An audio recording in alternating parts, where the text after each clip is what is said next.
Bonjour à tous, bienvenue dans cette nouvelle vidéo. Pour cette vidéo, je vous propose un thème, l'Esprit Saint, et un invité, Thomas Belleil, qui... Bonjour à tous.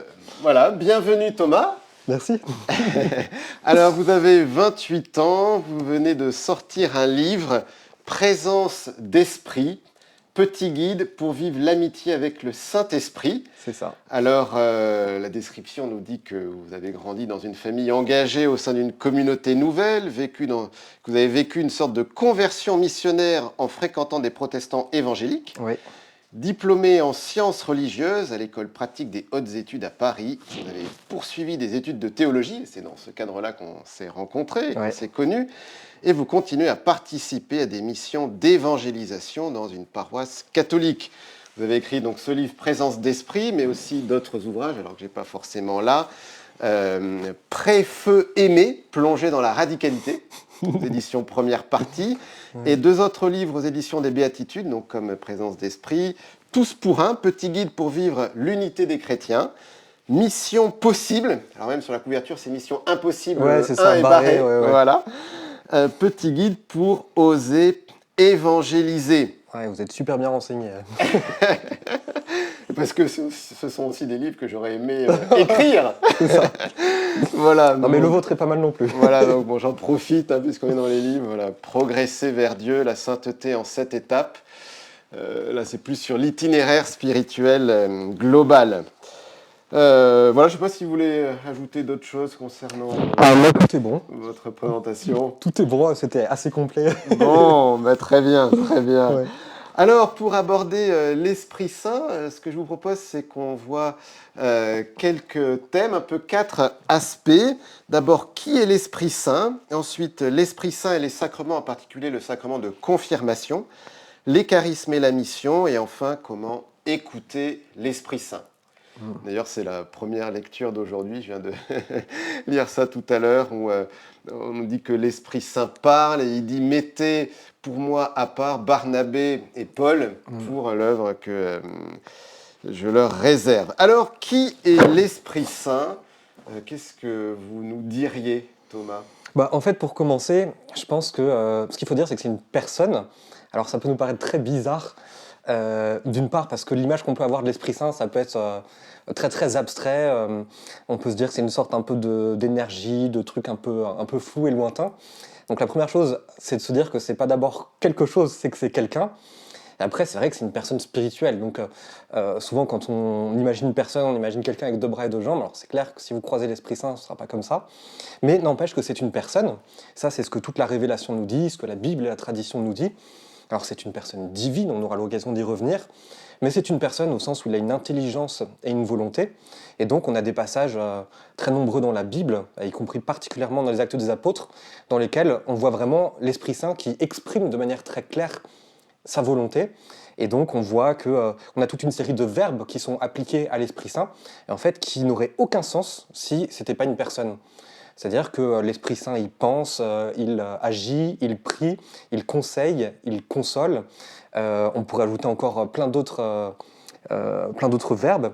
Et donc à chaque fois, on a vraiment cette idée, je pense que c'est vraiment première chose peut-être à redécouvrir pour nous, parce que c'est un impact extrêmement concret pour notre vie.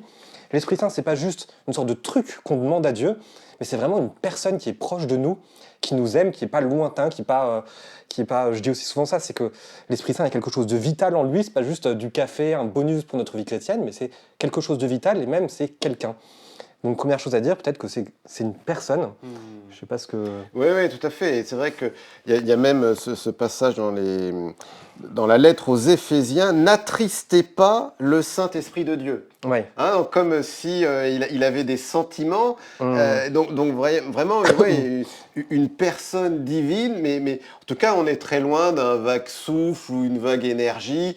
Alors, c'est sûr que dans le début du livre de la Genèse, on a l'esprit qui planait sur les eaux, et peut-être qu'on est resté avec ce truc un peu vague, mais c'est pas du tout ça. Hein, on a vraiment, effectivement, un Esprit Saint très, très, très personnel, très vivant, qui a des sentiments, qui veut nous conduire, qui est attristé quand on lui obéit pas. Hein, on essaiera de revenir un peu sur ce point-là à la fin, mais enfin voilà, je crois que ça c'est vraiment une première chose très importante, effectivement, de bien avoir en tête que l'Esprit Saint c'est une personne divine, comme le Père est une personne divine, comme le Fils, comme Jésus est une personne divine. Voilà, ça c'est très clair. Et ça, c'est vraiment quelque chose qui nous est que la révélation nous dit, mais c'est aussi quelque chose en fait qu'on peut expérimenter dans notre vie concrète. Parfois, c'est un peu cette petite voix qu'on entend en nous, les motions, les inspirations. On aura l'occasion d'y revenir, mais en fait, parfois, on a vraiment cette certitude que cette présence de l'Esprit Saint en nous, c'est pas juste une sorte de force qui nous pousse à quelque chose, mais c'est l'expression d'une volonté. En fait, on sent parfois qu'intérieurement, donc il y a à la fois ce que la révélation nous donne à travers la Bible et la tradition, mais d'une certaine manière qui est confirmée, ou alors on peut dire notre expérience personnelle qui est confirmée par la Bible, qui est vraiment que, je pense que c'est ça en fait, les premiers chrétiens, les apôtres, ce qu'ils expérimentent, c'est il y a vraiment une présence divine en moi. Il y a une présence divine, c'est pas juste une espèce un truc que Dieu m'a donné qui n'a rien à voir avec Dieu. Non, c'est Dieu lui-même qui est en moi. Oui, alors ça c'est un autre point, c'est qu'effectivement l'Esprit Saint, il est Dieu. Oui. Et c'est pas un vague truc divin. J'avais rencontré une personne qui m'a dit, bon mais la Trinité c'est simple, on a le chef, on a le sous-chef et le sous-sous-chef. Mais pas du tout. Ouais. Et là aussi parfois c'est ça justement, en fait on a des images un peu, mais ça me fait penser au panthéon grec et romain. Je ne sais pas si vous voyez où il y a des dieux supérieurs, des dieux inférieurs, des demi-dieux, il y a des classements en fait entre les dieux, et puis c'est vrai que l'Esprit Saint pour nous parfois ça peut paraître assez bizarre, et on le voit un peu comme quelqu'un d'un peu bas de gamme, un petit peu en dessous. Et en fait ce qui est intéressant c'est que dans notre foi ce qui est proclamé c'est il reçoit même adoration et même gloire. Donc voilà, ça c'est vraiment quelque chose qu'on dit solennellement, que l'Église a toujours dit. L'Esprit Saint reçoit même adoration et même gloire. Donc c'est une affirmation très forte, et je pense que ça peut nous renvoyer à notre propre vie chrétienne spirituelle, de se dire, tiens, est-ce que dans ma vie, moi aussi je rends même adoration et même gloire à l'Esprit Saint qu'au Père et au Fils. Voilà, puis il y a aussi cette autre formule qui est très importante, il est Seigneur et il donne la vie. Donc là aussi, si on prend la Bible, en fait on voit que ce qui nous est dit de l'Esprit Saint, ce que fait l'Esprit Saint, c'est des choses que seul Dieu peut faire. Donc là aussi, c'est une des choses qui a fait qu'on rentrera peut-être pas dans les détails, mais que les premiers chrétiens, enfin particulièrement au 4e et 5e siècle, il y a eu des controverses pour savoir si l'Esprit Saint, c'était juste une sorte de courant qui venait de Dieu ou si c'était vraiment Dieu. Et donc l'Église, en fait, là aussi, à partir de l'expérience de vie chrétienne et puis à partir du témoignage de l'Écriture sainte, en fait, on voit effectivement que l'Esprit Saint est créateur comme Dieu seul est créateur, que l'Esprit Saint est Seigneur, que l'Esprit Saint c'est celui qui vient faire en sorte que le Verbe lui-même, Dieu lui-même s'incarne en Marie. Donc on voit qu'en fait c'est des choses qui parfois peut-être nous paraissent un peu évidentes, mais en fait c'est vertigineux quand on réfléchit à tout ce que fait l'Esprit Saint. En fait il y a vraiment, il nous recrée aussi, c'est ce qui se passe par le baptême, on reviendra aussi sur ce point, mais l'action de l'Esprit Saint dans les sacrements, c'est une action vraiment proprement divine.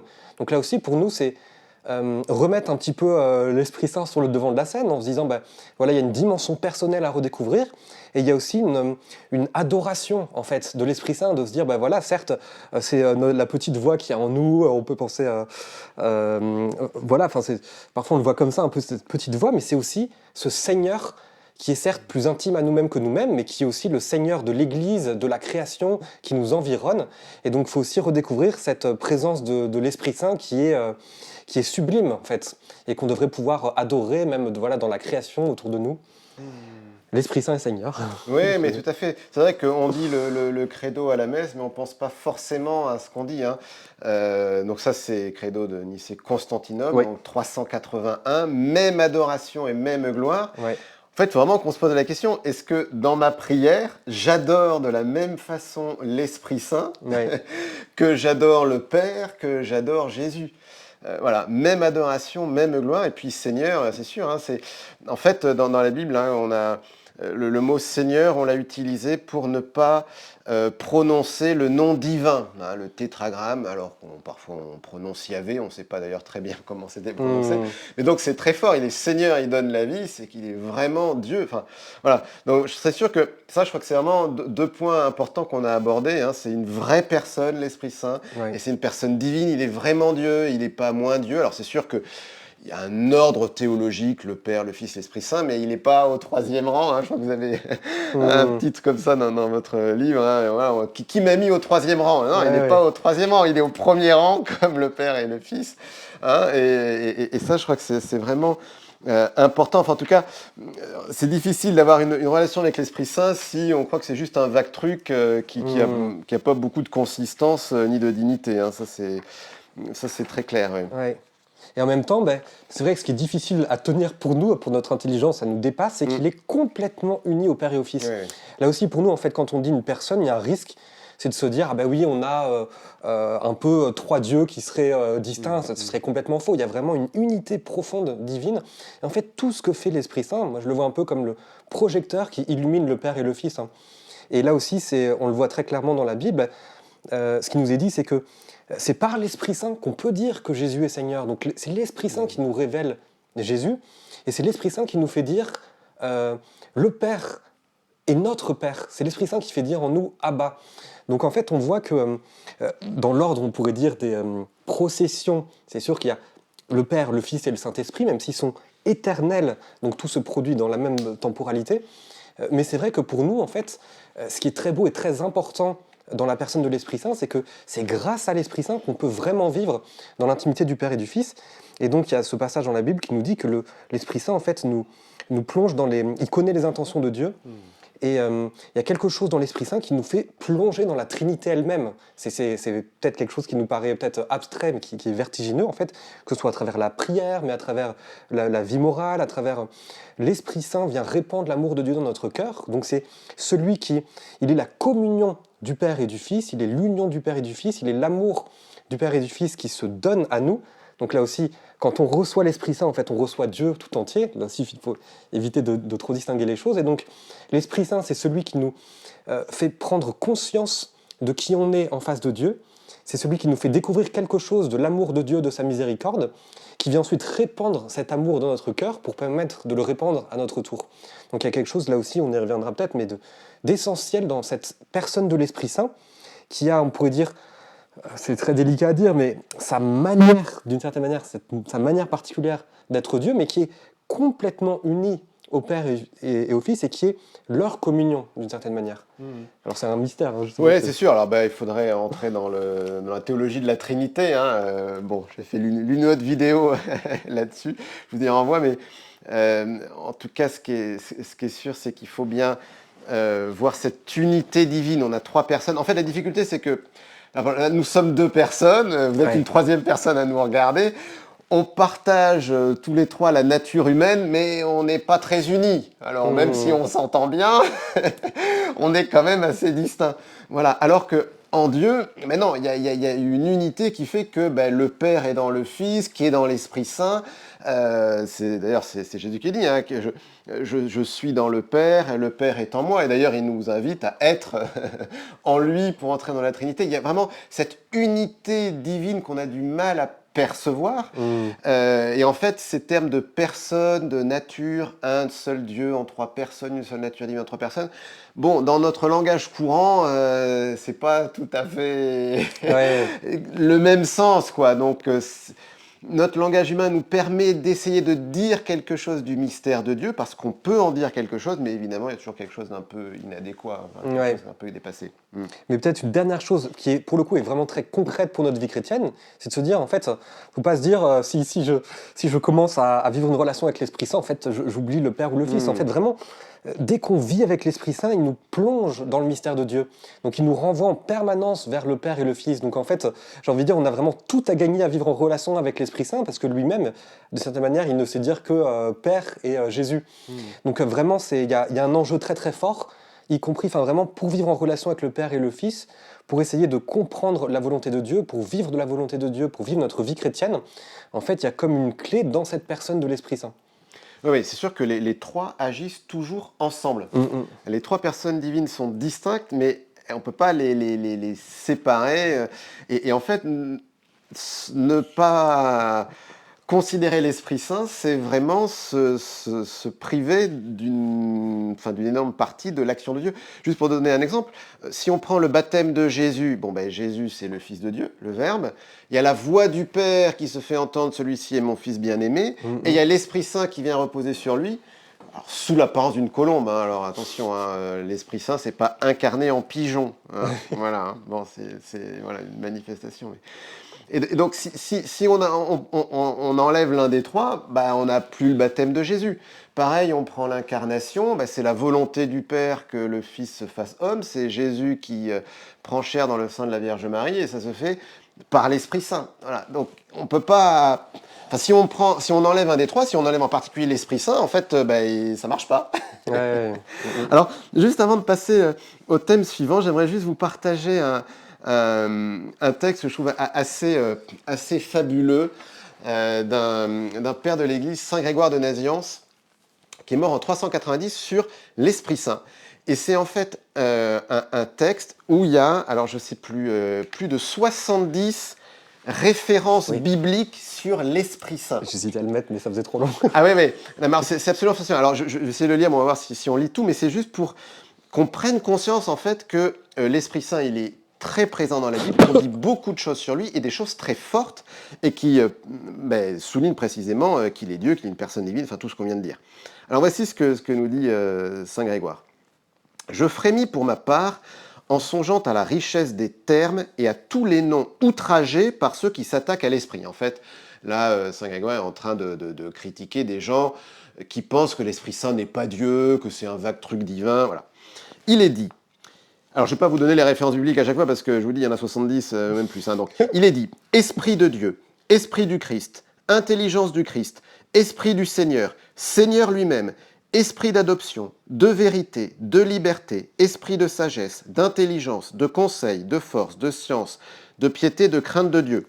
Là, vous avez peut-être reconnu les dons du Saint-Esprit. Car c'est lui qui a fait tout cela. Il remplit tout par sa substance. Il contient tout. Il remplit le monde quant à sa substance. Il n'est pas limité par le monde quant à sa puissance. Il est bon, droit. Il dirige, il sanctifie par nature et non par attribution. Il n'est pas sanctifié. C'est lui qui sanctifie, il n'est pas sanctifié. Il mesure et il n'est pas mesuré. On participe à lui, il ne participe pas. Donc là, sous-entendu, il est Dieu. Hein. Il remplit, il n'est pas rempli. Il contient, il n'est pas contenu. Il est reçu en héritage, il est glorifié. Il est compté avec le Père et le Fils. Il donne lieu à une menace. Il est le doigt de Dieu, il est un feu comme Dieu. Pour montrer, je pense qu'il est consubstantiel, donc Dieu comme Dieu.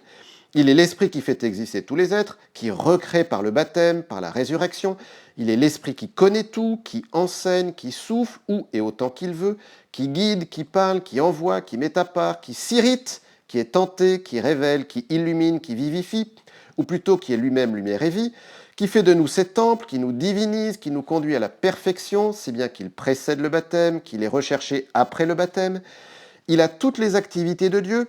Il se divise en langues de feu, il distribue les dons spirituels, il fait les apôtres, les prophètes, les évangélistes, les pasteurs et les docteurs. Il est intelligent, multiple, clair, pénétrant, il n'est arrêté par rien, il est sans souillure, ce qui revient à dire il est la sagesse suprême. Il opère de multiples manières, il éclaire et pénètre tout, il est son propre maître, il est immuable, tout-puissant, il surveille tout, il pénètre tous les esprits. Les intelligents, les purs, les plus subtils, les puissants angéliques, je pense, comme ceux des apôtres et des prophètes, au même instant et non dans les mêmes lieux, puisqu'ils sont dispersés çà et là, ce qui montre bien que rien ne le circonscrit. Voilà, et puis encore le fait qu'il est paraclé, appelé paraclé, et il y a même le blasphème contre lui, hein, qui n'est pas pardonnable, etc. Enfin voilà, donc ça continue encore, mais voyez, juste pour vous donner un aperçu de tout ce qu'on peut dire de l'Esprit Saint, rien qu'avec une liste de citations bibliques, hein, ce qui n'est pas rien. Ça, c'est le CV de l'Esprit Saint, vous voyez. C'est sa carte d'identité. Avec ça, on est sûr qu'il est Dieu, quoi. Il n'y a pas de doute. Il n'y a pas de doute, voilà. Alors, je vous propose de passer maintenant à ce deuxième thème, l'Esprit Saint dans les sacrements et en particulier dans la confirmation. Qu'est-ce que vous pouvez nous dire, Thomas ? Peut-être la question qu'on peut se poser, c'est, bon d'accord, l'Esprit Saint, c'est Dieu, c'est une personne. Après, comment est-ce qu'on rentre en relation avec lui ? Et là, il faut tenir un peu de choses, enfin, vous me direz un peu ce que vous en pensez, mais à la fois, donc, il y a l'Esprit Saint qui nous précède et qui peut agir par tous les moyens, c'est-à-dire y compris en dehors des frontières de l'Église catholique. Par exemple, il y a saint Thomas d'Aquin qui nous dit « Toute vérité dite par qui que ce soit vient de l'Esprit Saint ». En même temps, il y a une action vraiment privilégiée de l'Esprit Saint dans l'Église, par l'Église et au travers des sacrements. En fait, là aussi, peut-être une première idée, c'est faut essayer de comprendre que un sacrement, c'est une effusion de l'Esprit Saint, en fait. Il y a quelque chose de très fort. Le sacrement nous est donné par l'Esprit Saint, et je pense qu'on peut dire qu'il nous donne aussi l'Esprit Saint. Et alors, il faut qu'on redécouvre aussi plus particulièrement les sacrements d'initiation, et en particulier le baptême et la confirmation, qui sont des lieux dans lesquels nous-mêmes, si nous sommes chrétiens, nous avons reçu la plénitude de l'Esprit Saint à ce moment-là. Donc là, je pense que c'est aussi quelque chose de très important de se dire, l'Esprit Saint, c'est pas aussi un truc qu'on va chercher partout autour de nous, on ne sait pas trop où il est, tout ça. Alors c'est clair qu'il emplit l'univers, mais en fait, redécouvrir que par mon baptême et ma confirmation, je suis rempli de l'Esprit Saint et que la Sainte Trinité vient habiter en moi par la présence de l'Esprit Saint. Donc ça, c'est un truc pareil. Peut-être on a l'impression de l'avoir toujours entendu et tout ça, mais en fait, si vraiment on prend une minute pour méditer là-dessus, en fait, ça donne le tournis. Il y a la Sainte Trinité qui vit en moi à chaque instant par la présence de l'Esprit Saint. Donc l'Esprit Saint est en moi, il a fait sa demeure, il a fait son habitation en moi. Donc la demeure, c'est pas juste la maison de vacances, le truc où je vais faire du tourisme, c'est vraiment l'Esprit Saint. Si vous cherchez son adresse, c'est en moi, c'est dans mon cœur. Je suis le sanctuaire de la présence de l'Esprit Saint. Dans l'Ancien Testament, vous avez le sanctuaire mobile de la présence de Dieu, vous avez l'Arche d'Alliance. En fait, nous sommes devenus l'Arche d'Alliance de la présence de l'Esprit Saint. Donc ça aussi, on verra que ça a un impact aussi dans notre vie spirituelle, dans notre manière d'écouter l'Esprit Saint, de se dire, il est proche de moi, il est intime, il est en moi. Donc lui, il m'attend déjà en fait. L'Esprit Saint est déjà en moi. Et donc l'enjeu, ce sera d'être présent à cette présence de l'Esprit Saint en moi. Donc vraiment, par le baptême et la confirmation, alors on reçoit des dons de l'Esprit Saint, il y a comme des cadeaux multiples de l'Esprit Saint, parce que l'Esprit Saint est le don de Dieu, donc il nous fait plein de cadeaux. Mais le plus grand cadeau, il faut surtout pas qu'on l'oublie, c'est l'Esprit Saint lui-même qui se donne à nous. Voilà. Oui, un tout premier à fait, élément. l'Esprit Saint lui-même qui se donne à nous.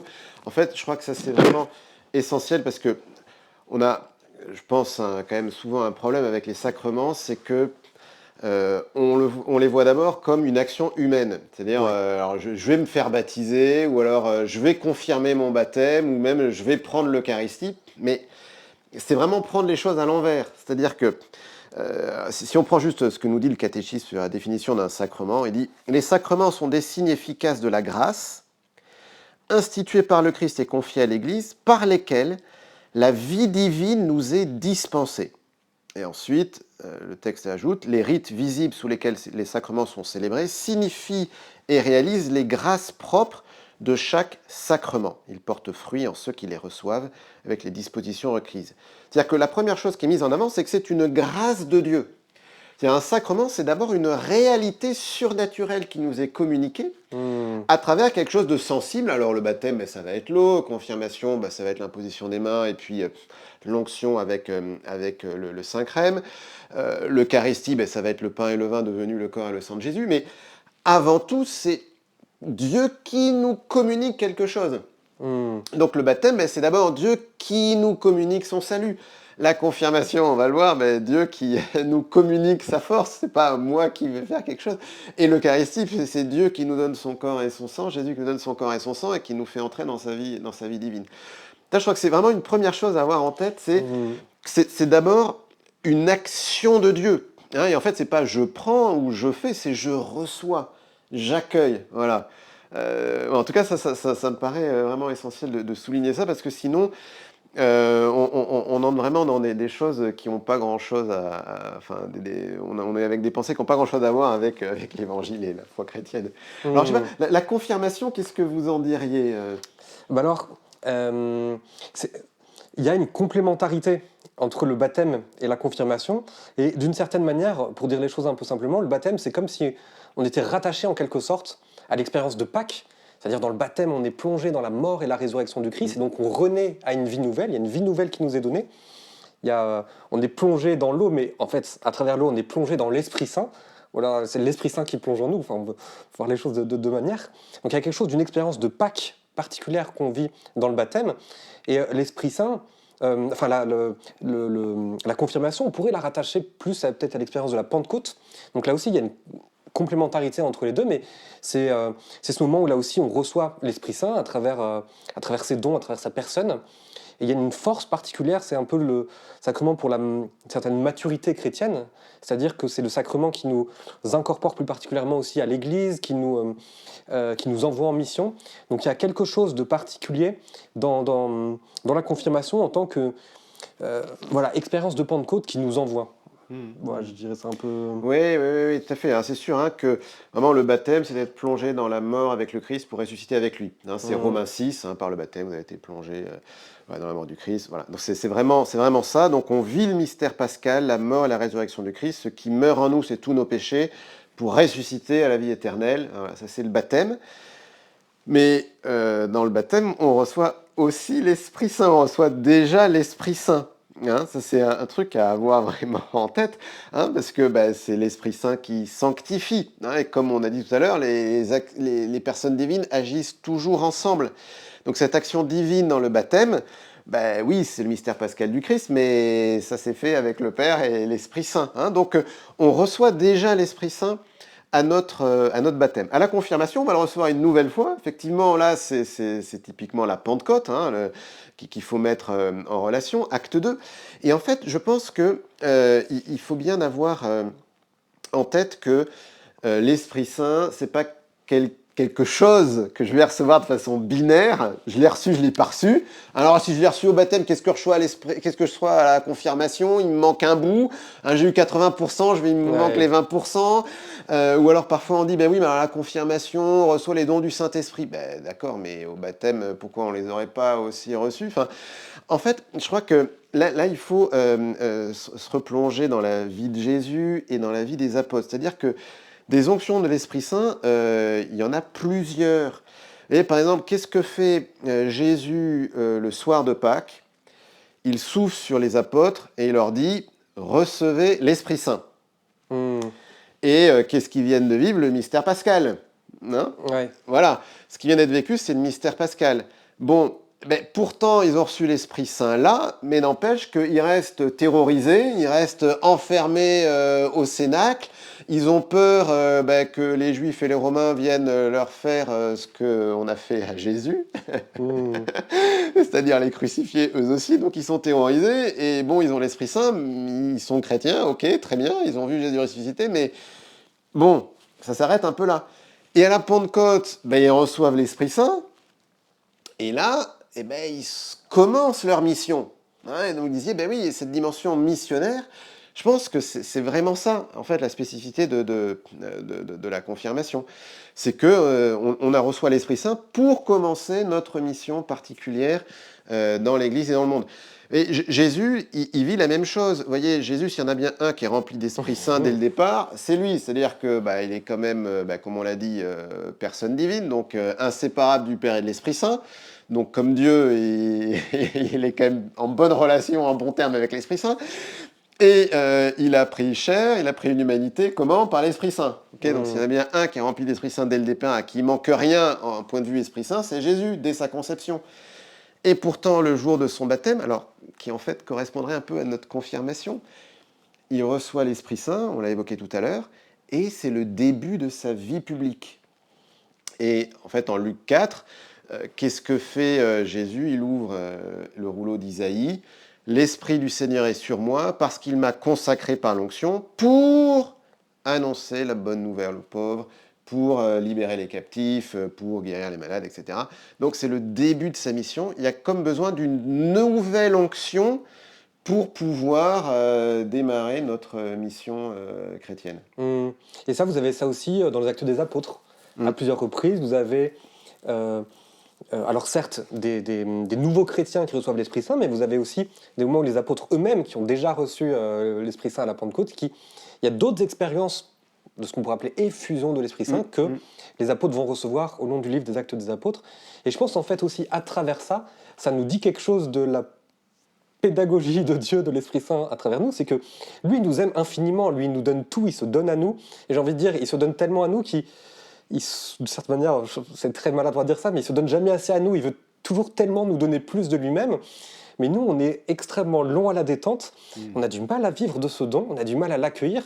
Donc il y a aussi, je pense, une pédagogie dans les sacrements pour qu'on puisse essayer de saisir la valeur de ce don, qu'on puisse l'accueillir dans aussi les étapes de notre vie chrétienne et de notre vie humaine, et pour qu'on puisse petit à petit en fait se rapprocher de ce que signifie vraiment ce don et cette personne de l'Esprit Saint. Donc là aussi, pour nous, il y a un enjeu de se dire, à travers les sacrements, à travers... voilà, l'Esprit Saint, lui, me donne tout, il se donne à moi, lui, il attend qu'une chose, c'est que je vive en relation avec lui. L'enjeu, j'ai envie de dire, après, c'est la balle est dans notre camp, nous sommes remplis de l'Esprit Saint, c'est dans quelle mesure est-ce que je vais m'ouvrir à ça? Donc il y a cette parole que Jésus nous dit en fait dans le livre de l'Apocalypse, de Jésus qui frappe à la porte de notre cœur. J'imagine que vous connaissez cette parole. Il frappe à la porte de notre cœur, il attend qu'on lui ouvre la porte. Donc là on pourrait se dire c'est l'Esprit Saint qui est à l'intérieur de nous et qui frappe à la porte de notre cœur pour que d'une certaine manière on le laisse sortir, qu'on le laisse s'exprimer, qu'on le laisse nous inspirer. Voilà, l'Esprit Saint, c'est un gentleman, je sais pas, un gentle God, je sais pas comment on peut dire ça. C'est-à-dire que lui, il nous aime, c'est une présence en nous qui est aussi discrète, c'est-à-dire qui respecte notre liberté. Là aussi, il ne faut pas se dire le sacrement, c'est un truc qui vient plaquer un truc sur nous, et après, on est juste des sortes de pantins. La vie chrétienne, c'est vraiment une affaire d'alliance, ça faut bien l'avoir en tête. Donc, l'initiative de Dieu, elle est toujours première, c'est toujours Dieu qui commence à se donner à moi dans le sacrement, mais après, ce sera à moi d'ouvrir, de faire un acte de foi dans ce sacrement, et de choisir d'en vivre aussi par des actes concrets. Donc ça, c'est valable, bien sûr, pour le baptême, pour la confirmation, mais j'ai envie de dire, même quand vous allez à la messe, c'est-à-dire évidemment qu'il y a Jésus qui se donne à moi, qui est présent dans son corps, dans son âme, dans sa divinité. Mais après, il y a aussi, ce qui, entre guillemets, va aussi jouer, c'est quelle est la disposition de cœur dans lequel je vais recevoir. Est-ce que vraiment, je me dis, mais la messe, c'est de la folie, c'est complètement dingue. C'est vraiment Dieu lui-même qui est là, présent devant moi.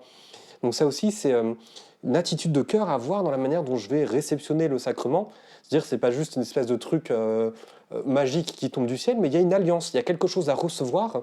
Donc il faut aussi bien préparer notre cœur, y compris quand je vais me confesser, et puis vraiment de redécouvrir ce baptême, cette confirmation dans lequel je suis plein, je suis rempli de l'Esprit Saint. Et en même temps, toujours, je peux continuer à demander à l'Esprit Saint de se déployer toujours plus dans ma vie. Oui, alors ça, je crois que c'est vraiment important de bien avoir en tête que les sacrements, ils portent du fruit à la mesure des dispositions de la personne qui les reçoivent. C'est-à-dire la dernière phrase du catéchisme que je vous ai lue, là, ils portent fruit en ceux qui les reçoivent avec les dispositions requises. Et en fait, je crois que la question qui est derrière, c'est comment on reçoit les sacrements, comment on reçoit les grâces de Dieu. Tu vois, on communie à la messe, c'est sûr que c'est le corps et le sang de Jésus, ça, il y a aucun doute. Mais par contre, le problème, c'est comment ça se fait que ça donne aussi peu de fruits dans nos vies. Voilà, donc c'est comment je reçois ces sacrements. Et en particulier, je crois que la confirmation, il faut qu'on change un peu de regard sur ce sacrement, parce que moi, l'impression que ça me fait, c'est que dans beaucoup d'endroits, en fait, la confirmation, c'est juste un truc en plus, facultatif, bon... Voilà, d'ailleurs, c'est pas forcément nécessaire. Alors, il y a des pays, par exemple, où on demande d'être confirmé pour se marier. Alors, en France, pas forcément, voilà, mais il y a quelque chose de dommage, là. Et en fait, surtout, c'est quasiment devenu la carotte pour que les adolescents restent à l'aumônerie, au collège et au lycée. Voilà, donc on repousse pour que ils restent, mais la confirmation, c'est pas une carotte pour que les ados restent à l'aumônerie. Voilà, la confirmation, si c'est cette grâce de la Pentecôte, ça veut dire que c'est une grâce de force, c'est une grâce de témoignage, c'est une grâce de mission, et puis pour accomplir ce pourquoi je suis fait, pour accomplir ma vocation. Et donc en fait, vous voyez, on pourrait se dire par rapport à l'âge de la confirmation, est-ce que ça ne serait pas utile de recevoir avant l'adolescence, au début de l'adolescence, pour pouvoir tenir bon dans cette période un peu compliquée, plutôt que ce soit la pastille récompense pour ceux qui ont réussi à tenir.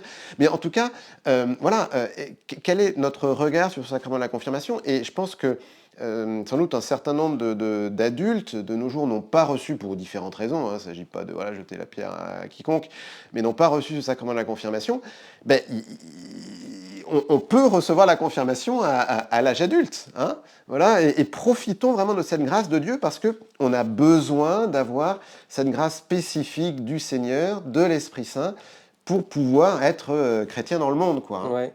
Et peut-être aussi, un autre risque aussi, ce serait de se dire, bah, en fait, le baptême, je reçois quelque chose qui vient de Dieu.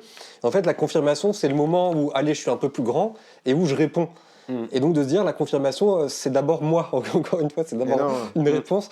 Et non, il y a un vrai don qui vient de Dieu à ce moment-là. C'est ça, et je crois même que, je me demande si c'est pas au moment de la confirmation, l'évêque qui dit, reçoit de l'Esprit Saint le don de Dieu. Je crois que c'est quand même extrêmement fort, extrêmement puissant. Peut-être, je pense, autour de la Pentecôte, etc., il y a on a l'occasion parfois d'assister à des confirmations, en fait, de se dire, voilà, c'est complètement dingue, quoi. Il y a vraiment, à ce moment-là, c'est pas juste des petits jeunes qui ont l'occasion de dire qu'ils sont chrétiens, mais il y a vraiment une onction de l'Esprit Saint à laquelle on assiste. Et c'est là aussi, si on rentre dans la disposition, alors c'est aussi pour redécouvrir notre propre confirmation, de se dire il y a une onction de l'Esprit Saint qui nous est donnée pour être envoyé, pour entrer dans notre mission personnelle, qui est absolument extraordinaire. Oui, c'est sûr qu'on est piégé un peu par la langue française. On a ce terme de confirmation et non, confirmer, je confirme mon panier sur Internet quand je fais mes courses en ligne. Mais non, c'est confirmare, être rendu fort. Voilà. Et dans d'autres langues, ça s'appelle pas du tout confirmation. Ça s'appelle, par exemple, la cresima en italien, donc l'onction du Saint-Crème, dit Firmung en allemand, donc être rendu fort. Vous voyez. Voilà, donc c'est pas moi qui confirme, hein, c'est l'Esprit Saint qui vient en moi, que j'accueille et auquel je m'ouvre pour qu'il puisse agir en moi. Voilà. Alors, on a évoqué donc la confirmation, mais on a évoqué aussi le fait que l'Esprit Saint, il a envie de venir plein de fois. Et alors, ça, c'est ce qu'on pourrait appeler les différentes effusions de l'Esprit Saint, qu'on pourrait mettre aussi en lien avec les charismes, qu'on pourrait mettre aussi en lien avec la dimension missionnaire, qu'on a évoqué d'ailleurs un peu avec la confirmation. Qu'est-ce que vous nous diriez un peu sur l'un ou l'autre de ces sujets? Bon, alors ça fait beaucoup de thèmes, mais il y a beaucoup de thèmes, peut-être une première chose qui me paraît hyper importante, c'est de se dire, voilà, on a ce don de Dieu, et je pense qu'une grande clé après dans la vie de l'Esprit Saint, mais quels que soient les domaines, c'est de désirer. Enfin, je pense que c'est une vraie clé, c'est le désir, avoir soif. Enfin, vraiment avoir soif de l'Esprit Saint. C'est pour ça qu'on a dit, de redécouvrir qu'il est une personne, qu'il n'est pas un truc abstrait, de se dire, ça peut être, pour nous, dans notre vie de prière, ça peut être quelque chose qu'on peut lui dire tous les matins, mais j'ai soif de toi. Encore une fois, il faut se dire, l'Esprit Saint est en moi, il attend de pouvoir m'inspirer, il attend de pouvoir agir à travers ses dons, à travers sa force, à travers ses charismes, il attend de pouvoir se déployer. Donc une manière, j'ai envie de dire, de connecter l'émetteur et le récepteur, c'est vraiment dans la soif de l'Esprit Saint, avoir soif de lui, avoir ce désir d'entrer en relation avec lui. Je pense que c'est une grande clé, mais qui ne doit pas non plus nous culpabiliser, parce que c'est vrai qu'il peut y avoir des périodes, des moments où on n'est pas juste là dans une question de ressenti sensible, mais on est dans quelque chose qui est un acte de volonté. C'est-à-dire, il y a des moments où, effectivement, je le sens moins, j'ai peut-être moins cette ferveur sensible, mais en fait, je peux toujours désirer l'Esprit Saint, d'une certaine manière. Je peux toujours faire acte de volonté en disant, mais là, je me sens peut-être pas bien, je me sens peut-être... mais Saint-Esprit, je veux ta présence, je désire vivre pour toi, avec toi, en toi. Ça, c'était peut-être un premier... Oui, il y a cette phrase de Saint Paul, Romains chapitre 8, « Ceux qui se laissent conduire par l'Esprit de Dieu, ceux-là sont fils de Dieu. » Donc s'il s'agit de se laisser conduire par l'Esprit Saint, ça veut dire comme dans notre vie, il faut tourner parfois à droite, parfois à gauche, etc. C'est à chaque instant que j'ai besoin de l'Esprit Saint. Donc l'Esprit Saint, encore une fois, je ne l'ai pas reçu de façon binaire à un moment. C'est chaque jour, chaque minute, Esprit Saint, éclaire-moi. Qu'est-ce que tu veux me montrer? Qu'est-ce que tu veux me dire? Qu'est-ce qu'il faut que je fasse là maintenant?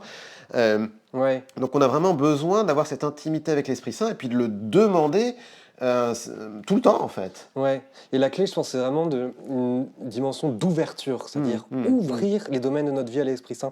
Alors j'ai envie de dire ouvrir notre temps, c'est-à-dire de se dire, à partir du moment où le Saint-Esprit vit en moi, chaque instant de ma vie est le lieu de la rencontre avec l'Esprit Saint. À chaque instant, j'ai cet ami, cette présence de l'Esprit Saint qui veut être mon conseiller, quand j'ai besoin d'éclairage sur là où aller, qui est ce consolateur quand je vis des choses difficiles, qui est cette force quand j'en ai besoin. Donc l'Esprit Saint, c'est cette amie multifonction. Et donc chaque instant, chaque minute, l'une après l'autre, peut être un lieu que je peux ouvrir à l'Esprit Saint. La prochaine activité, je te la confie, Esprit Saint, viens avec moi. J'ai envie de dire, donc ouvrir notre temps à l'Esprit Saint, mais j'ai envie de dire ouvrir notre espace. On peut emmener l'Esprit Saint avec nous, puisqu'il est déjà en nous, partout.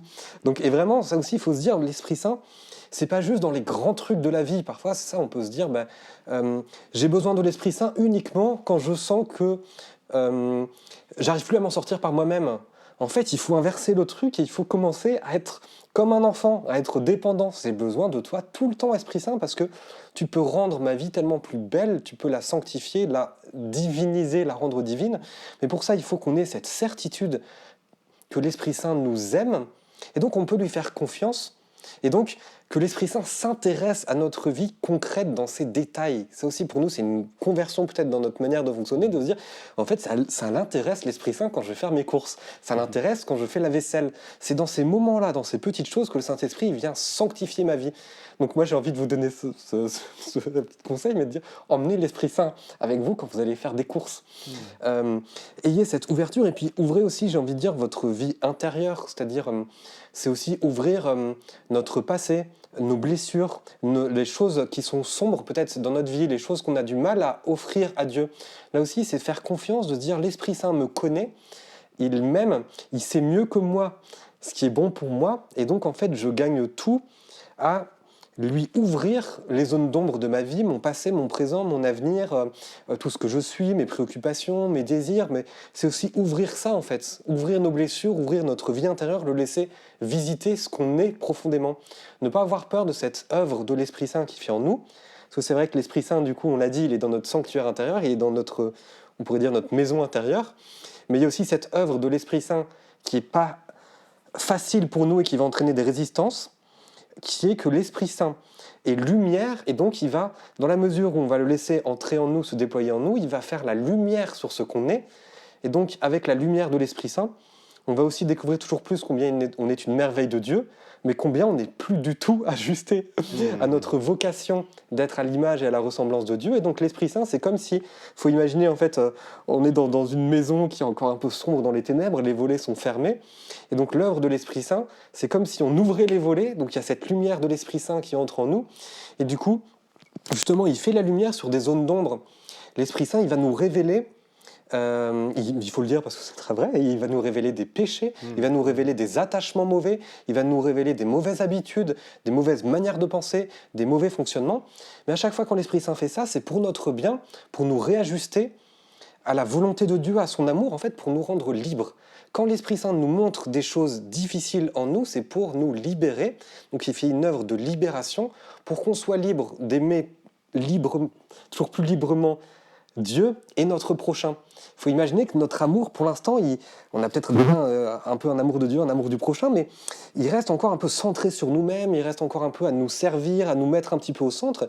Et donc l'Esprit Saint, toute son œuvre, ça va être de libérer un amour qui sera plus désintéressé, d'aimer Dieu pour lui-même, d'aimer mon prochain sans me rechercher moi-même.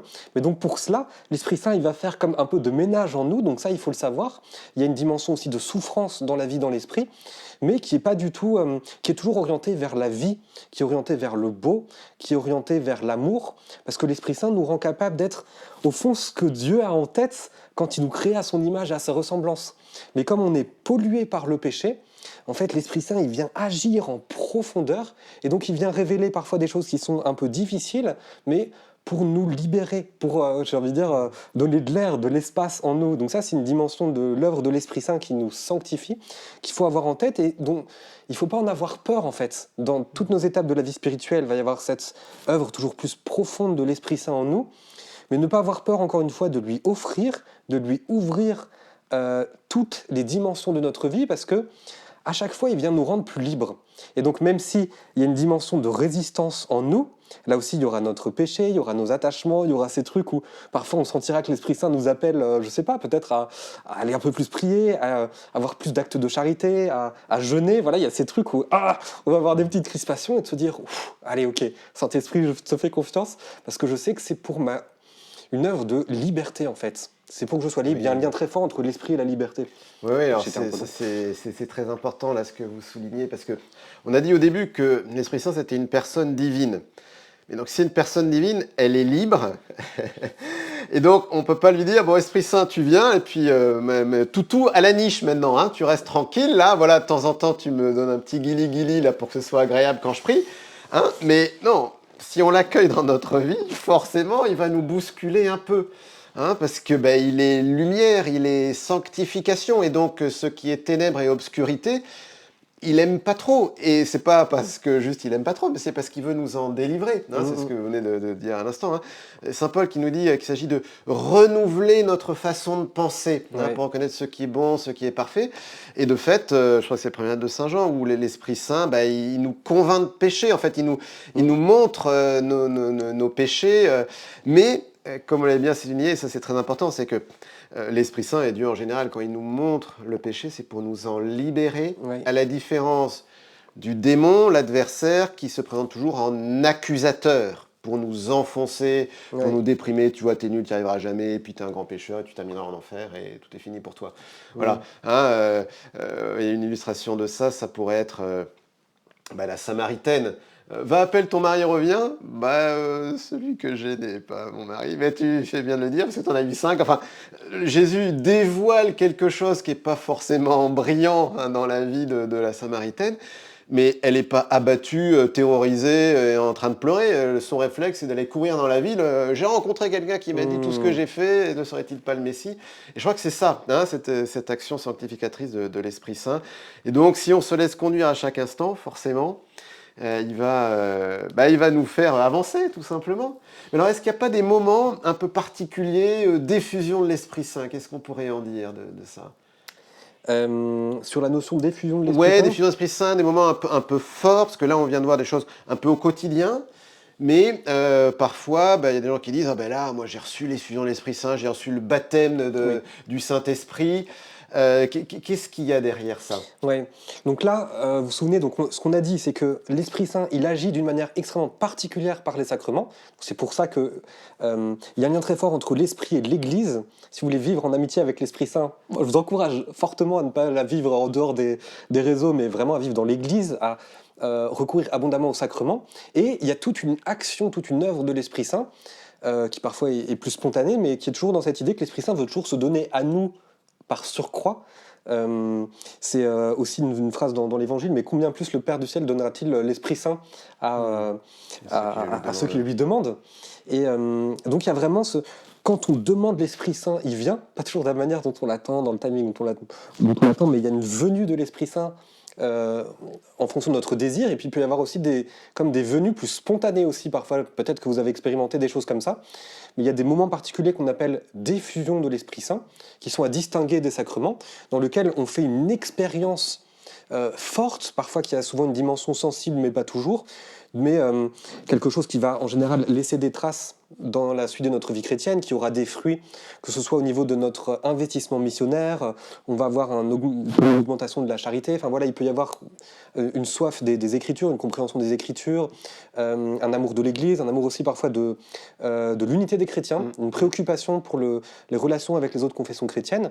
Donc il y a ces expériences qu'on appelle d'effusion de l'Esprit Saint, qui sont à distinguer des sacrements, mais qui sont aussi une expérience particulière, qui est souvent d'un Dieu, encore une fois, qui est concret, qui s'intéresse à moi et qui me remplit de son amour parce qu'il est bon et parce qu'il m'aime. Et donc ça peut être des choses que parfois, qui sont, entre guillemets, j'ai envie de dire prévues parce qu'on les demande. Donc parfois, il peut arriver dans des paroisses, dans des groupes, dans des mouvements, qu'on propose des parcours, par exemple, d'effusion de l'Esprit Saint.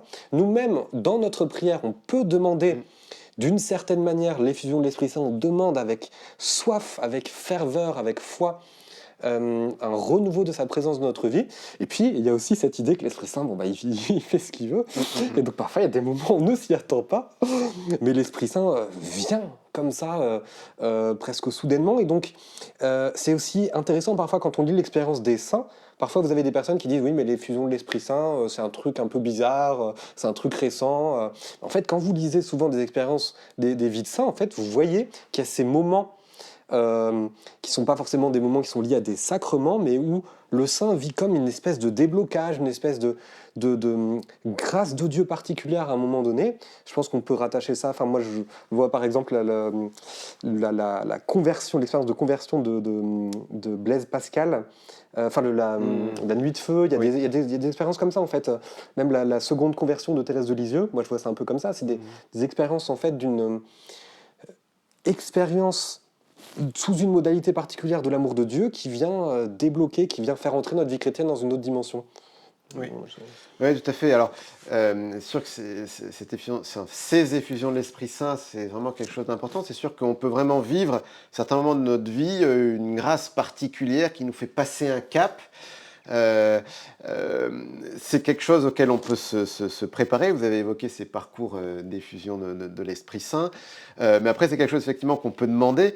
Moi, j'ai été frappé, c'est Jean-Luc Traxel, donc ce pasteur évangélique qui est assez extraordinaire, qui raconte que lui, ça lui est arrivé à l'âge de 5 ou 6 ans. En fait, c'était ses parents qui ont prié pour lui pour qu'il reçoive l'Esprit Saint alors qu'il était dans son lit comme un enfant de 6 ans qu'on va coucher le soir, quoi. Et ils ont prié pour qu'il reçoive l'Esprit Saint et il s'est passé quelque chose. Ouais, une prière de 15 secondes, donc on peut s'y préparer pendant des mois, on peut vivre ça en 15 secondes juste en le demandant. Voilà, n'ayons pas peur de demander l'Esprit Saint, soyons ouverts à son action. Ça, je crois que c'est vraiment important. Alors, et puis aussi une autre chose, c'est que cette effusion, peut y avoir quelque chose de ressenti, de sensible, de très fort. Il y en a qui vont vivre des choses, voilà, assez, même parfois d'ailleurs bizarres extérieurement, mais c'est pas nécessaire. C'est-à-dire que l'Esprit Saint, il est esprit, voilà, par définition. Donc un esprit, on ne peut pas le toucher, on ne peut pas lui serrer la main à l'Esprit Saint. Donc ce que je peux ressentir, c'est éventuellement un effet de sa présence en moi, mais c'est jamais lui directement. Voilà, il est pur esprit, un esprit ne se sent pas. Donc c'est pas parce que je ne sens rien Ouais. que Dieu n'a pas agi. Et vous évoquez cette conversion de Thérèse de Lisieux à l'âge de 14-15 ans. En fait, ça a été une grâce extrêmement profonde qui a totalement transformé sa vie, même son psychisme. Avant, elle pleurait pour un rien, et une fois qu'elle s'était consolée d'avoir pleuré, elle pleurait parce qu'elle avait pleuré 15 minutes avant. Donc, et puis là, elle devient adulte, on pourrait dire. Mais en fait, quand elle raconte ça, elle monte dans sa chambre. Il y a peut-être un quart de seconde de dialogue avec Dieu, elle redescend pour fêter Noël avec sa famille et c'est tout, quoi. Il y a pas de choses extraordinaires. Ouais. Et peut-être un tout petit truc par rapport à cette question-là, parce que c'est hyper important. Justement, parfois, en fait, l'Esprit Saint, il va agir en nous de manière sensible. Ça, c'est valable aussi tout le temps, c'est-à-dire même pour nos temps de prière. C'est-à-dire parfois, comme l'Esprit Saint est bon, il nous fait, j'ai envie de dire, des cadeaux. Et donc, il nous permet de ressentir son onction, sa présence. Voilà, on va recevoir des choses très particulières, mais il ne faut pas se dire, en fait, si je ressens rien, c'est-à-dire que l'Esprit Saint s'est barré en courant. Il y a aussi une dimension par laquelle c'est d'abord la foi qui nous fait nous dire, mais Saint-Esprit, je sais que tu es là, je ne ressens pas. Parfois, on peut être dans des épreuves, des souffrances intérieures, parce que justement, on ressent moins. On a des saisons de notre vie chrétienne comme ça, où on est éprouvé, que ce soit dans notre prière, mais à d'autres moments, parce qu'il y avait des choses qu'on ressentait très fortement, comme des cadeaux qu'on avait l'impression de recevoir de Dieu, tout était clair, tout nous parlait. Puis il y a des moments où en fait c'est plus difficile, et là il faut se dire, en fait l'Esprit Saint il agit en moi autrement, mais je sais qu'il est là, je sais qu'il a agi en moi, je sais qu'il est toujours là, parce que je suis toujours baptisé, confirmé, l'Esprit Saint est en moi, et il m'apprend à comprendre sa présence autrement, sous une autre modalité, mais donc j'aimerais peut-être rassurer certaines personnes en disant, voilà, ne limitez pas l'Esprit Saint à l'expérience sensible que vous en avez. L'Esprit Saint, il est toujours en vous, il agit toujours avec vous, mais parfois ça demande, la vie chrétienne, cette adaptation d'essayer de comprendre que l'Esprit Saint va parfois agir autrement à tel ou tel moment de notre vie, peut-être parfois pour renforcer justement notre foi, notre espérance, notre charité, et de telle sorte aussi qu'on aime l'Esprit Saint peut-être un peu plus pour lui-même et peut-être un peu moins pour les cadeaux qu'on reçoit de lui. Là aussi, c'est une analogie que prend saint Augustin en disant, faut imaginer un peu un fiancé qui donne une bague de fiancé à sa fiancée. Donc la fiancée est très contente, elle reçoit une superbe bague. Et donc, mais le risque, ce serait qu'elle aime le fiancé uniquement pour la bague et pas pour le fiancé lui-même. Donc c'est une analogie pour dire, bah, Dieu, il nous aime, il nous fait des cadeaux, il est bon, mais le risque pour nous parfois, et en fait c'est quelque chose de très profond dans notre attitude vis-à-vis de l'Esprit Saint, parfois le risque c'est de l'aimer uniquement pour ses cadeaux, pour ses dons, pour ses charismes, pour le sentiment de sa présence et tout ça, mais d'en oublier la dimension d'aimer l'Esprit Saint pour lui-même, pour être en communion avec sa personne, pour le rechercher lui, pour rechercher sa volonté. Et donc parfois aussi même, il peut y avoir une déviance de notre vie chrétienne de se dire, bah, je me sers de l'Esprit Saint parce que je vois bien qu'il y a des effets dans ma vie quand je suis avec l'Esprit Saint et que j'en oublie que c'est moi qui suis le serviteur de l'Esprit Saint. Le but, c'est d'essayer de comprendre sa volonté à lui. Saint-Esprit, qu'est-ce que tu veux? Saint-Esprit, où est-ce que tu veux m'amener? Saint-Esprit, quelle est ta volonté pour moi? Qu'est-ce que tu veux que je fasse dans telle situation? Inverser là aussi notre logique, de se dire, c'est pas juste un truc, l'Esprit Saint, qui nous est donné pour nous, pour notre propre plan, nos projets, nos désirs, comme je disais, une sorte simplement de café, mais il y a ce truc-là où c'est l'Esprit Saint qui vient nous configurer à Dieu. Et donc le but, c'est de rechercher ce que lui désire, ce que lui veut, là où lui veut nous emmener, parce que là où il veut nous emmener, c'est ce qui sera bon et ce qui sera beau et ce qui sera libérant pour nous. Oui, tout à fait. C'est nous qui sommes au service de l'Esprit Saint, c'est pas lui qui est à notre service, même si bien souvent il est à notre Même service. s'il nous donne des cadeaux, parce qu'il est bon. Il nous fait des cadeaux, mais parce qu'il est bon. Et... En tout cas, ça c'est un point important. La vie chrétienne est une vie de foi, et la foi n'est pas du sensible. Voir ce que l'on espère, ce n'est plus espérer. Voilà. Donc il s'agit de tenir bon quand précisément je ne sens rien. Et peut-être d'ailleurs que sont pas des moments où je suis en train de régresser dans ma vie spirituelle, c'est plutôt des moments où je suis en train de progresser parce que justement, j'aime Dieu pour lui-même et non pas juste les cadeaux qu'il me fait. J'aimerais qu'on dise un mot, parce que le temps passe très vite, sur les charismes. Qu'est-ce que vous nous diriez sur les charismes? Qu'est-ce que c'est que ces histoires un peu bizarroïdes de charisme? Oui, alors, donc dans les cadeaux que l'Esprit Saint nous fait, donc on a les 7 dons de l'Esprit Saint. Alors, on va peut-être pas trop y revenir parce que sinon notre topo durera 3 heures. On n'a pas le temps de tout dire. Ouais. Mais il y a aussi ces autres cadeaux que l'Esprit Saint nous fait qui sont ce qu'on appelle les charismes. Là aussi, c'est quelque chose, la Bible en parle beaucoup. Ça a toujours aussi existé dans la tradition de l'Église, donc il ne faut pas se dire que c'est une invention, tiens, d'un coup on en parle, mais en fait ça n'a jamais existé. Même on a des textes du magistère du Concile Vatican II, dans Lumen Gentium au chapitre 12, je crois, qui nous invite en fait à vivre de ces charismes. Donc ce sont des dons de l'Esprit Saint, donc des dons qui sont surnaturels. Donc c'est-à-dire que soit ça peut être ces dons que l'Esprit Saint nous fait à travers les charismes, soit l'Esprit Saint peut nous permettre parfois de faire des choses que naturellement on ne pourrait absolument pas faire. Donc par exemple, ça peut être avoir un charisme de guérison, donc de guérison miraculeuse, ou alors d'avoir des paroles de prophétie. C'est des choses que naturellement en fait on ne peut pas faire. Donc ce sont des dons que l'Esprit Saint va nous donner. Mais parfois, le charisme, ça va être que l'Esprit Saint va comme surélever quelque chose qu'on sait déjà faire naturellement. C'est-à-dire, par exemple, on peut avoir un charisme d'accueil. Donc on peut naturellement avoir comme une appétence, un feeling pour l'accueil. Dans ma paroisse, voilà, c'est un truc que je... Mais l'Esprit Saint va me donner en plus une manière d'accueillir les personnes, ou d'une certaine manière, on pourrait dire, c'est comme si Jésus lui-même accueillait... voilà, mais donc ça peut être valable pour ça, mais ça peut être aussi autre chose. Parfois, ça peut être un charisme d'enseignement. Naturellement, parfois, on connaît des personnes qui enseignent très bien, mais là, le charisme, ça va faire que quand on va entendre cet enseignement-là, on va se dire, là, il y a vraiment quelque chose qui vient de Dieu. Donc voilà, il peut y avoir une diversité de charismes. Donc Saint Paul en parle, mais il n'y a pas de liste qui Donc parfois, il peut y avoir quelque chose de très spectaculaire dans le charisme. Encore une fois, il y a les signes, les prodiges, les miracles qui existent parce que Jésus nous dit aussi, vous ferez les œuvres que je fais et vous en ferez même de plus grandes. Donc là aussi, il faut se dire, les actes des apôtres, c'est pas juste un truc du passé, c'est pas juste on fait de l'archéologie quand on entend le livre des actes des apôtres à la messe, on se souvient de trucs en se disant quand même c'était bien cette époque-là, ils faisaient des trucs stylés. En fait, il y a vraiment une dimension surnaturelle que l'Esprit Saint veut apporter à notre vie, notamment à travers les charismes. L'Esprit Saint nous donne des dons qui sont pas d'abord pour nous-mêmes, c'est pas d'abord pour ma propre sanctification, c'est pour les autres. C'est pour les autres, donc c'est pour le service de l'Église et c'est pour l'évangélisation. Et c'est toujours, j'ai envie de dire, pour la charité. C'est-à-dire que tout ce que fait l'Esprit Saint en nous, tout ce qu'il apporte, c'est toujours pour qu'on puisse aimer davantage Dieu et aimer notre prochain. Donc il ne faut pas qu'on me dise, il y a d'un côté l'Esprit Saint qui nous apprend à aimer, et de l'autre, il y a des charismes qui n'ont rien à voir. En fait, les charismes, ils sont ordonnés, ils sont orientés vers l'amour. C'est-à-dire que le but, c'est tout simplement d'exprimer la bonté de Dieu. Quand l'Esprit Saint il nous donne parfois ce qu'on appelle des paroles des connaissances, il nous donne des paroles de prophétie, il nous donne justement parfois un don de guérison à tel ou tel moment. On prie pour une personne qui nous a confié quelque chose de difficile qu'elle vit, qui a un problème physique même. Ça, c'est quelque chose qu'on peut aussi faire, qu'on peut intégrer dans notre quotidien. Quand quelqu'un a un problème physique, quand on voit quelqu'un avec des béquilles, en soi, on peut lui demander, si elle le souhaite, de prier pour elle, pour sa guérison. Et donc à chaque fois, c'est le Saint-Esprit qui nous donne un charisme, c'est pour exprimer quelque chose de la bonté de Dieu. C'est quelque chose qu'on voit aussi dans l'Évangile, Jésus qui guérit les malades, Jésus... voilà, c'est quelque chose qui à la fois manifeste la vérité du message chrétien, c'est quelque chose qui manifeste la divinité de Dieu, de l'Esprit Saint qui agit de manière surnaturelle en tout cas, mais c'est pour le bien de la personne. Voilà, les charismes nous sont donnés pour le bien commun.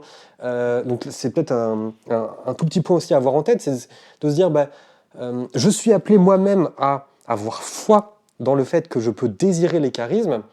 Saint Paul nous dit aspirer aux dons spirituels, on peut rechercher ces charismes, ces dons, mais je pense une déviance, en fait, ce serait de le rechercher en disant, voilà, je veux vivre simplement une vie de surnaturel, de miracle, où il n'y a que des choses extraordinaires tout le temps, et d'en oublier, de se dire, je recherche le charisme par compassion pour les autres et parce que Dieu me donne des dons pour les autres. Et donc, parfois, c'est intéressant, vous avez des saints qui n'ont pas particulièrement recherché les charismes, mais ils avaient tellement le désir d'aimer Dieu et d'aimer leur prochain, ils avaient tellement ce désir qu'ils soient sauvés, ils avaient tellement ce désir que les personnes soient guéries, qu'en fait, c'est comme si par surcroît, le Seigneur leur donnait des charismes. Et donc, on peut désirer ces charismes en disant toujours, le but, c'est de transmettre, d'être des canaux de l'amour de Dieu. Et ça, c'est aussi un point très important à comprendre pour nous dans notre vocation de chrétien, dans la vie dans l'esprit. Le Saint-Esprit est l'esprit d'amour. Il vient déverser en nous l'amour de Dieu pour que nous puissions aimer à notre tour, pour que nous puissions être des canaux de l'amour de Dieu partout dans notre quotidien. Et donc pour ça, les charismes sont comme des instruments de l'amour de Dieu. Je ne sais plus quelle personne disait, mais c'est comme les mains de la charité divine en fait. C'est des moyens par lesquels on va pouvoir exprimer autour de nous l'amour de Dieu. Donc c'est pour ça qu'il faut être, je pense, ouvert à ces charismes, ne pas en avoir peur en fait en se disant, vraiment c'est des dons quoi. C'est des dons, c'est des cadeaux que l'Esprit Saint nous fait, donc ce serait dommage en fait de nous fermer à ces dons. Oui, merci beaucoup. Vous avez dit beaucoup de choses sur les charismes. Je crois que, enfin, si je reprends 2-3 petits éléments que vous avez donnés, il y a cette dimension ordinaire et extraordinaire. Ordinaire, vous parliez du charisme d'accueil, mais c'est sûr qu'il y a des gens qui ont cette capacité donnée par l'Esprit Saint, d'accueillir les gens, et les gens qui rencontrent ces personnes-là se sentent bien et attirés, et avec une bienveillance et quelque chose. Donc voilà, ou je sais pas, par exemple quelqu'un qui aurait un charisme d'animer les chants à la messe, c'est pas forcément celle qui a fait 20 ans de conservatoire et qui a les meilleures cordes vocales, mais quand elle chante, elle fait prier les gens, voilà. Donc ça, vraiment se dire que c'est pour tous, mais se dire aussi que y a des charismes plus extraordinaires, en tout cas apparemment, extérieurement, voilà, mais ne pas en avoir peur et se dire qu'en fait ça aussi, le Seigneur, il veut nous y faire entrer. Vous en avez évoqué quelques-uns, juste par exemple, si vous... Bon, il y a différentes listes dans la Bible, hein, mais par exemple 1 Corinthiens 12, vous avez parole de connaissance, don de foi, don de guérison, don d'opérer des miracles, prophétiser, discerner les inspirations, parler diverses langues, les interpréter, etc. Donc voilà, il peut y avoir toutes ces choses-là. Vous avez souligné le fait que il ne s'agit pas juste de les avoir parce que ça fait bien sur le CV. Oh, moi je guéris les malades. Ouais, c'est ça. mais que ce qui est derrière, c'est cette compassion fondamentale. Voilà. Et qu'en fait, si je vis dans l'intimité de Dieu et si je suis touché par cet amour du prochain, parce que les charismes, ils sont avant tout pour les autres, le surnaturel, il arrive comme naturellement, en fait. Par exemple, le curé d'Ars, il s'occupait d'orphelins. Il avait une maison là, qui s'appelait La Providence. Bon, il y a un moment, il n'y a plus de pain, il n'y a plus de farine pour faire du pain.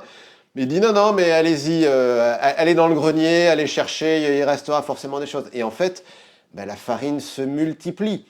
Il n'a pas fait un grand spectacle avec une estrade, mais sa foi et sa compassion ben, déclenchent l'œuvre de Dieu. Bon, voilà, on peut lire encore beaucoup de choses. On n'a malheureusement pas trop le temps. Je vous invite vraiment à aller voir, j'ai fait une petite école des charismes en ligne. Tous, on peut vraiment entrer dans cette dimension-là, et je pense en particulier, on peut commencer assez facilement par des paroles de connaissance pour soi-même, c'est-à-dire en fait, écouter ce que l'Esprit Saint veut me dire, hein, parce que dire des choses pour les autres, ça veut dire qu'on apprend déjà aussi à l'écouter pour soi. Peut-être c'est un peu le dernier point, parce que le temps Oui. passe très vite. C'est vrai que j'aurais aimé qu'on parle un peu de la mission aussi, mais du coup, je renvoie les auditeurs à votre livre hein, sur la mission, comment être missionnaire, les différents profils missionnaires aussi, parce que oui, on n'est pas forcément tous très à l'aise à aller frapper à une porte, mais en fait, peut-être qu'on est très à l'aise pour parler juste avec des amis. On n'est pas à l'aise pour parler sur une estrade, mais on peut être très à l'aise au travail pour discuter avec quelqu'un, ou inversement. Enfin voilà, donc différents profils, mais on est tous envoyés en mission par l'Esprit Saint, donc ça, de toute façon, on n'écoute pas. Voilà, mais chacun à sa façon. Un peu, dernier point, on va essayer de conclure avec ça. Comment écouter l'Esprit Saint? Qu'est-ce que vous pourriez nous donner comme conseil pour écouter l'Esprit Saint? Ben, je pense vraiment, en tout cas, la source de tout pour la relation avec l'Esprit Saint, c'est de passer du temps avec lui. J'ai envie de dire, c'est peut-être voilà, on se dit bah ok, très bien, on a dit beaucoup de choses sur l'Esprit Saint, mais je pense que vraiment une clé en ayant parlé de la présence de l'Esprit Saint en nous, bah, c'est d'apprendre à le connaître, apprendre à vivre avec lui. Et donc, je pense qu'il y a une dimension de temps de qualité, un peu comme on pourrait dire avec des amis ou, ou dans un couple, etc., de se dire, bah, il y a besoin quand même parfois de certains temps longs où on est vraiment dans la présence de l'Esprit Saint et on apprend à l'écouter. À la fois, on a dit, bah, l'Esprit Saint, c'est un ami, on peut lui parler, on peut lui partager beaucoup de choses et tout ça, mais l'amitié, c'est à double sens. Donc, c'est-à-dire, c'est d'une part, j'ai des choses à dire à l'Esprit Saint, il ne faut pas que j'hésite à les lui dire, mais il faut aussi, parfois, avoir cette dimension une dimension d'extériorité dans la vie dans l'Esprit Saint, on est heureux, on loue et tout ça, mais il y a aussi une dimension d'intériorité, de prendre conscience donc, de la présence de l'Esprit Saint en nous, et de l'écouter, de faire silence. Et donc je pense que ça doit passer forcément par des temps de prière. Alors, en ayant en tête aussi que l'Esprit Saint nous parle par différents canaux. Ça aussi, je pense qu'il faut l'avoir en tête. L'Esprit Saint nous parle beaucoup par l'Écriture sainte, par la Bible. C'est lui justement qui va nous permettre de saisir vraiment, je ne sais pas comment dire, mais ce qui dans cet énorme livre, dans cet assemblage de livres qu'est la Bible, qui peut nous faire très peur, on ne sait pas trop par quel bout le prendre, mais l'Esprit Saint en fait nous fait passer la Bible de peut-être ces livres qui nous paraissent abstraits, lointains, à vraiment la parole de Dieu vivante pour nous aujourd'hui. Donc vraiment, l'Esprit Saint nous parle beaucoup par la Bible, il nous parle aussi tout simplement par l'Église, par le message de l'Évangile, mais il nous parle aussi par les autres, par les personnes autour de nous. Donc il y a aussi cette attention à avoir, de se dire, bah, alors que j'essaye d'écouter la voix de l'Esprit Saint, j'essaye d'écouter la volonté de Dieu, bah, faut aussi que je puisse apprendre à écouter les personnes autour de nous. Donc là aussi, c'est... l'Esprit Saint nous appelle à parler, mais parfois nous appelle aussi à nous taire, à savoir justement saisir dans ce que les personnes autour de moi me disent, ce qui peut venir de Dieu. Là aussi, c'est quelque chose de très biblique. Hein. L'Esprit Saint parle beaucoup à travers des personnes. Il nous parle aussi à travers notre accompagnateur spirituel, plus précisément. Il nous parle aussi à travers la création, la beauté de la création. Ce qu'on a autour de nous dit quelque chose de Dieu. Et puis, il y a vraiment la voix particulière de l'Esprit Saint qui résonne dans notre cœur, dans notre intimité, qui souvent est assez douce. Donc ça aussi, c'est un point qui parfois est assez difficile. C'est l'expérience du prophète Élie qui s'en est rendu compte.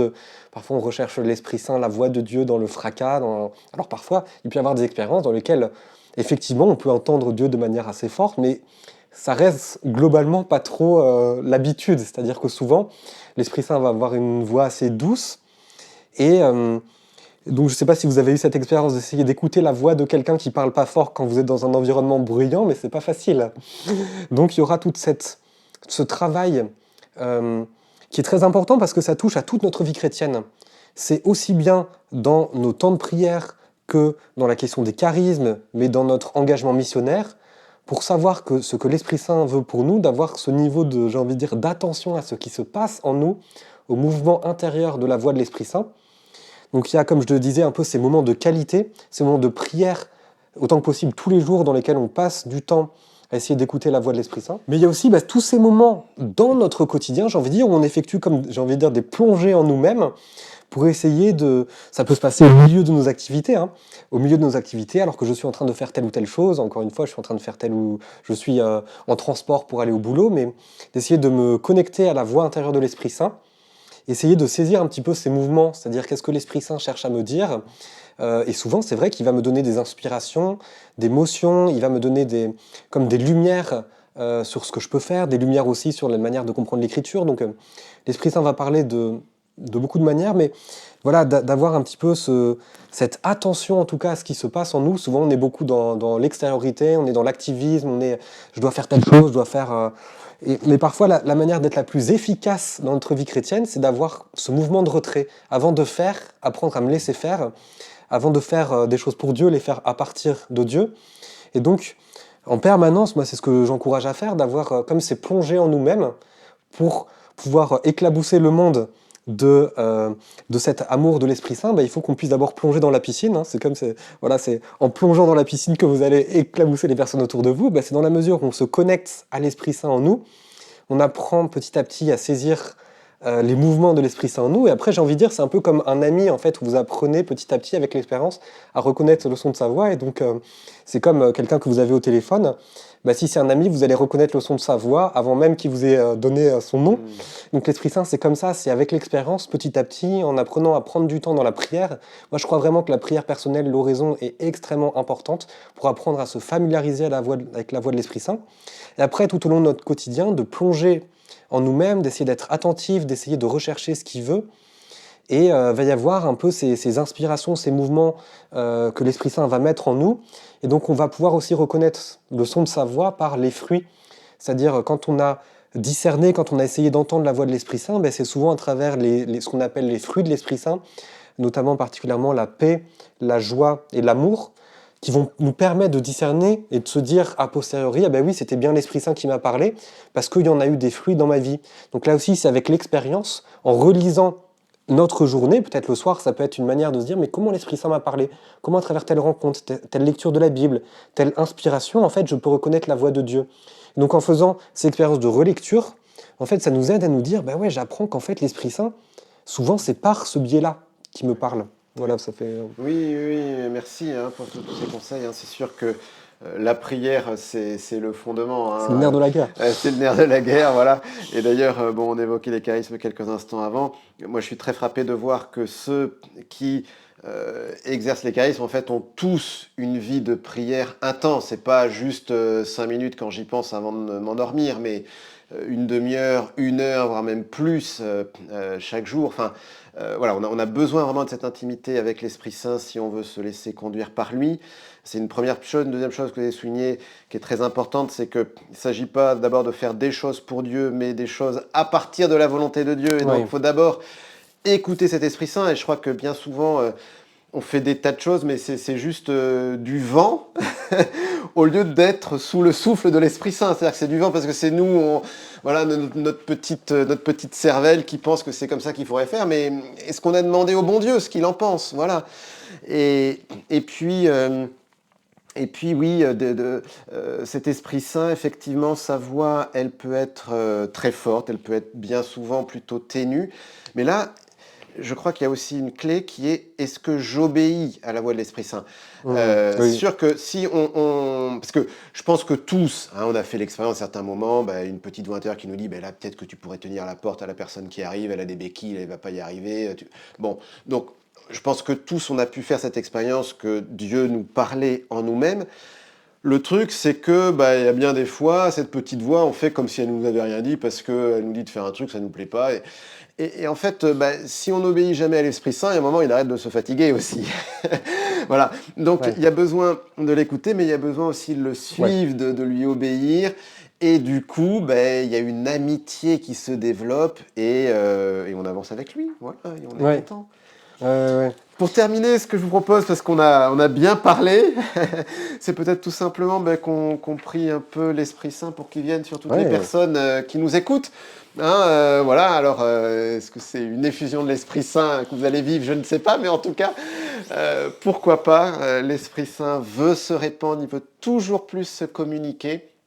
Alors, bien que l'Esprit Saint vienne sur chacun maintenant. Saint-Esprit, je te remercie pour ta présence au milieu de nous, en nous. Je te remercie pour toutes les personnes qui nous écoutent. Et je te prie vraiment de venir te répandre abondamment dans les cœurs. Je te prie vraiment de venir te révéler comme étant Dieu, comme étant une personne, comme étant l'amour, comme étant celui qui veut transformer, qui veut sanctifier, qui veut diviniser toute notre vie. Aide-nous à te désirer, Saint-Esprit. Je te prie vraiment d'apporter ta bénédiction pour la vie de toutes les personnes qui nous entourent. Je te prie vraiment de répandre la guérison, la consolation, la paix pour toutes les personnes qui sont dans l'affliction, qui sont dans la douleur, la souffrance. Je te supplie, Saint-Esprit, maintenant de venir répandre tes dons, de venir répandre ta présence, ton onction. Je te prie de venir réveiller notre foi, notre espérance, notre charité. Viens agir aussi en profondeur. Aide-nous, Saint-Esprit, à venir identifier ces zones d'ombre que tu veux faire émerger pour venir nous en libérer, nous en guérir.